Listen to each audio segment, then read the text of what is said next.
উপদেষ্টা আসিফ মাহমুদ তিনি ক্রিয়া উপদেষ্টার পাশাপাশি আরও একাধিক মন্ত্রণালয়ের দায়িত্ব তার রয়েছে। দায়িত্ব মাঝখানে পরিবর্তনও হয়েছে। শ্রম মন্ত্রণালয় সামলাতে পারছিলেন না, শ্রমিকদের আন্দোলন সামলাতে পারছেন না, সেই জন্য তাকে সরিয়ে ওই জায়গাটাতে ব্রিগেডিয়ার শাখাত হোসেনকে দেয়া হয়েছে। সেই আসিফ মাহমুদ পরপর 2 দিন বেশ কড়া কিছু মন্তব্য করলেন।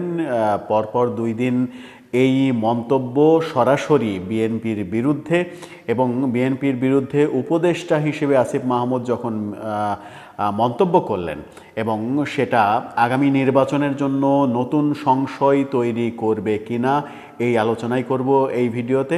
থাকবেন পলিটিক্স টিভির নিয়মিত আয়োজনে।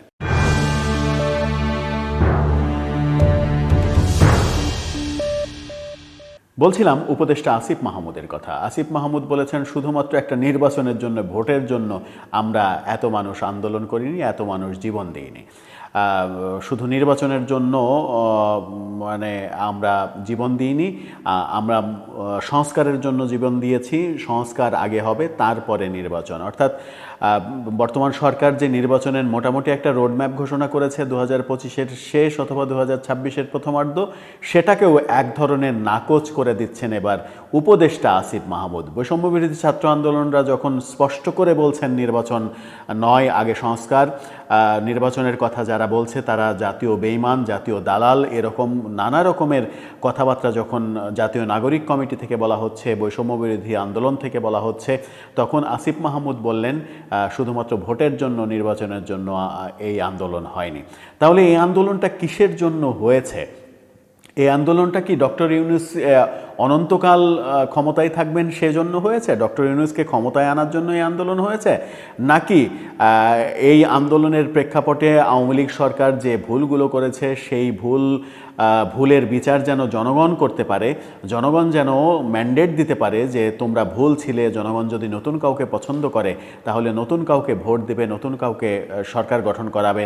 জনগণ যদি মনে করে আওয়ামী লীগ ভুল ছিল না, তাহলে জনগণ আওয়ামী লীগকে ভোট দেবে, সেটা জনগণের ইচ্ছা, একেবারে জনগণের অধিকার পরিপূর্ণ। কিন্তু বৈষম্যবিরোধী ছাত্র আন্দোলন, জাতীয় নাগরিক কমিটি, এখন আবার উপদেষ্টা, এই ছাত্র উপদেষ্টারা যে ধরনের কথা, যে ধরনের বাক্য বানে বিদ্ধ করছেন এই জাতিকে, তাতে নির্বাচন নিয়ে যথেষ্ট শঙ্কা তৈরি হয়েছে। নির্বাচন নিয়ে যখন শঙ্কা তৈরি হয়েছে, তখন ছাত্ররা নতুন দল গঠন করছেন।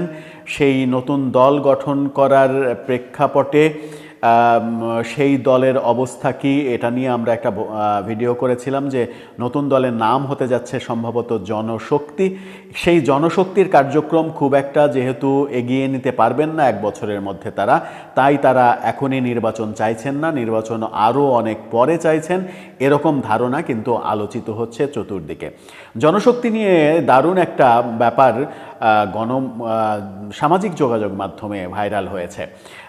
অনেক দিন আগে, বেশ কয়েক বছর আগে, 2007 সম্ভবত 2007-08-এর দিকে মোস্তফা সরোয়ার ফারুকী, যিনি এখন সংস্কৃতি উপদেষ্টা, তিনি একটি নাটক বানিয়েছিলেন, চ্যানেল আইতে প্রচার হয়েছিল, 420। এই 420 নাটকে 2 জনের একটি রাজনৈতিক দল দেখিয়েছিলেন তিনি। সেই 2 জনের রাজনৈতিক দলের নাম ছিল জনশক্তি। ফারুকীর সেই 2007 সালে বলা জনশক্তি আজকে বৈষম্যবিরোধী ছাত্র আন্দোলনের নেতারা যখন নতুন দল করতে যাচ্ছেন, তখন সেই দলের নাম হতে যাচ্ছে জনশক্তি, এরকমটাই শোনা যাচ্ছে, এরকমটাই বাতাসে ভাসছে। তাহলে ফারুকীকে প্রথমে উপদেষ্টা হিসেবে মেনে নিতে যে আপত্তি ছিল ছাত্রদের, সেই আপত্তিটা কি লোক দেখানো আপত্তি? ফারুকী এই আজকের এই জনশক্তি দল গঠন হবে, কিংবা ফারুকীর থেকে ইন্সপায়ার হয়ে কি নতুন নামকরণ হচ্ছে জনশক্তি? নাগরিক শক্তি থেকে জনশক্তি, ডক্টর ইউনূসের নাগরিক শক্তি যেটা 2007 সালেই তৈরি হয়েছিল, আবার 3 মাসের মধ্যে সেটা ভ্যানিশও হয়ে গেছে।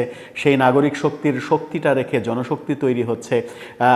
মোস্তফা সরোয়ার ফারুকী যেটা আজকে থেকে 17 বছর আগে বলেছিলেন যে দলের নাম, সেই দলের নাম নিয়ে নতুন দল যাত্রা শুরু করছে, কার্যত সেরকমই মনে হচ্ছে।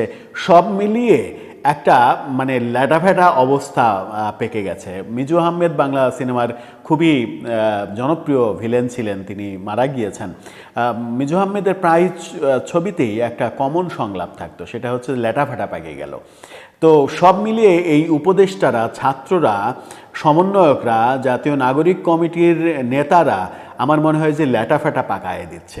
ল্যাটাফ্যাটা পাকানোর অবস্থা এমন যে এখন জাতির কাছে এটা বিশ্বাস করতে কষ্ট হচ্ছে যে আদতেও নির্বাচন হবে কিনা, নির্বাচন হলে কবে হবে। ডক্টর ইউনূস যখন বলছেন 2025-এর শেষে নির্বাচন হবে, তখন ছাত্ররা বলছে না, নির্বাচন হবে না, আগে সংস্কার হবে, নির্বাচনের জন্য, ভোটের জন্য আমরা আন্দোলন করিনি, ভোটের জন্য আমরা জীবন দিইনি। তাহলে বাবা, আপনারা কিসের জন্য জীবন দিয়েছিলেন সেটা তো জাতির কাছে স্পষ্ট করতে হবে, জাতির কাছে স্পষ্ট করে সেটা খোলাসা করে আসতে হবে।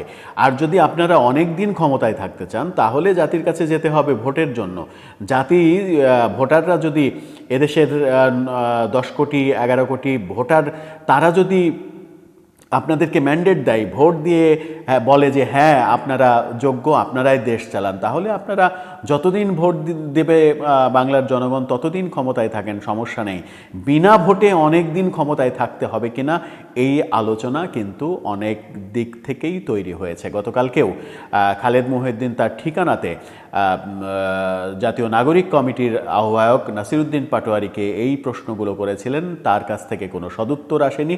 নাসিরউদ্দিন পাটোয়ারিকে বরং খালেদ মহিউদ্দিন অভিযোগই করেছেন যে বিভিন্ন জায়গায় ছাত্ররা গিয়ে মাতব্বরি করছে, বিভিন্ন টেলিভিশন চ্যানেলে গিয়ে লিস্ট ধরিয়ে আসছে যে এদেরকে বাদ দিতে হবে, এদেরকে রাখতে হবে, ধমক দিচ্ছে।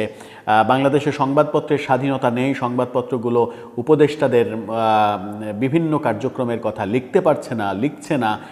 মতিউর রহমান চৌধুরী, প্রখ্যাত সাংবাদিক, তিনি বলেছেন উপদেষ্টাদের নিয়ে লেখা হচ্ছে না, কেন লেখা হচ্ছে না তার কারণ অনুসন্ধান করতে হবে। এই উপদেষ্টা যারা আছেন তারা কি সবাই ফেরেশতা নাকি? তারা কি ভুল করেন না যে সংবাদপত্রে লেখা হচ্ছে না, লেখা হবে না কেন? এরকম নানা রকম আলোচনার মধ্যে যখন সরকার বিপাকে, ওদিকে যুক্তরাষ্ট্র থেকে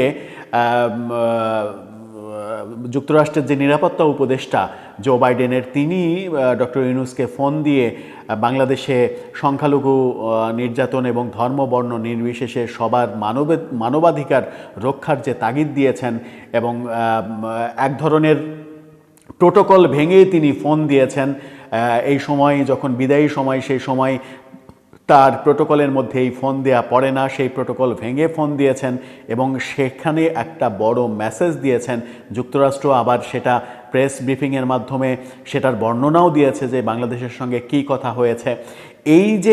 এই যে আন্তর্জাতিক চাপ, যে যুক্তরাষ্ট্রকে ডক্টর ইউনূস সরকার সব থেকে কাছের বন্ধু ভাবত, সেই যুক্তরাষ্ট্রই যখন একটু একটু করে পর হয়ে যাচ্ছে, 20 জানুয়ারি ডোনাল্ড ট্রাম্প ক্ষমতায় হোয়াইট হাউসে প্রবেশের সঙ্গে সঙ্গে ডক্টর ইউনূসের জন্য যুক্তরাষ্ট্র হয়ে যাবে একটা মানে যুদ্ধংদেহী অবস্থার মতো, যে যুক্তরাষ্ট্রের সঙ্গে যুদ্ধ করে, মানসিক যুদ্ধ, কাগজপত্রের যুদ্ধ, কথার যুদ্ধ, বিভিন্ন যুদ্ধ করে টিকে থাকতে হবে। যখন ডোনাল্ড ট্রাম্পের সহমর্মিতা ডক্টর ইউনূসের প্রতি একেবারেই নেই, শূন্যের কোঠায়, বরং এক ধরনের হিংসা বিদ্বেষ আছে। কারণ $500 মিলিয়ন ট্রাম্পের নির্বাচনের এগেনস্টে ডক্টর ইউনূস খরচ করেছিলেন হিলারি ক্লিন্টনের পক্ষে। হিলারির পক্ষে এই ব্যাপক টাকা খরচ করার তথ্য ডোনাল্ড ট্রাম্প তখনই জেনেছিলেন, তখনই বাজে মন্তব্য করেছিলেন, এবং ডোনাল্ড ট্রাম্প জয়ের পরে ডক্টর ইউনূস খুবই বাজে মন্তব্য করেছিলেন।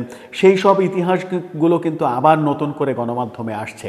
ঠিক সেই সময় দীর্ঘমেয়াদী ক্ষমতায় থাকার এই যে প্রয়াস, চারিদিক থেকে বলার চেষ্টা যে নির্বাচন নয়, সংস্কার, সংস্কার, আগে সংস্কার, নির্বাচনের জন্য আমরা আন্দোলন করিনি, তাহলে এই প্রশ্নের সঠিক উত্তর দিতে হবে এবং জনগণকে কনভিন্স করতে হবে যে আপনারা কিসের জন্য সংগ্রামটা করেছিলেন। নির্বাচনের জন্য যদি সংগ্রাম না করে থাকেন, তাহলে কিসের জন্য সংগ্রাম করেছিলেন সেটা স্পষ্ট করে জনগণের ম্যান্ডেট নিয়ে তবেই ক্ষমতায় থাকতে হবে। এমন আলোচনা কিন্তু চতুর্দিকে উঠে গেছে। দর্শক, আপনার কি মনে হয়, যখন আলোচনা হচ্ছে ভোট হবে কি হবে না, যখন আলোচনা হচ্ছে আওয়ামী লীগকে নির্বাচন করতে দেবে কি দেবে না, যখন আলোচনা হচ্ছে ডোনাল্ড ট্রাম্প আওয়ামী লীগের পক্ষে অবস্থান করবে না বিপক্ষে অবস্থান করবে, যখন ভারতের কাছে শেখ হাসিনাকে ফেরত চাওয়া হচ্ছে, ভারত সেই প্রশ্নের কোনো উত্তরই দিচ্ছে না, পাত্তাই দিচ্ছে না, ঠিক সেই সময় আন্তর্জাতিক নানা রকম চাপের সময়ে এই যে ছাত্ররা বলছে নির্বাচনের জন্য আমরা আন্দোলন করিনি, এই মন্তব্যকে আপনি কিভাবে দেখছেন আপনি জানিয়ে লিখতে পারেন আমাদের কমেন্ট বক্সে।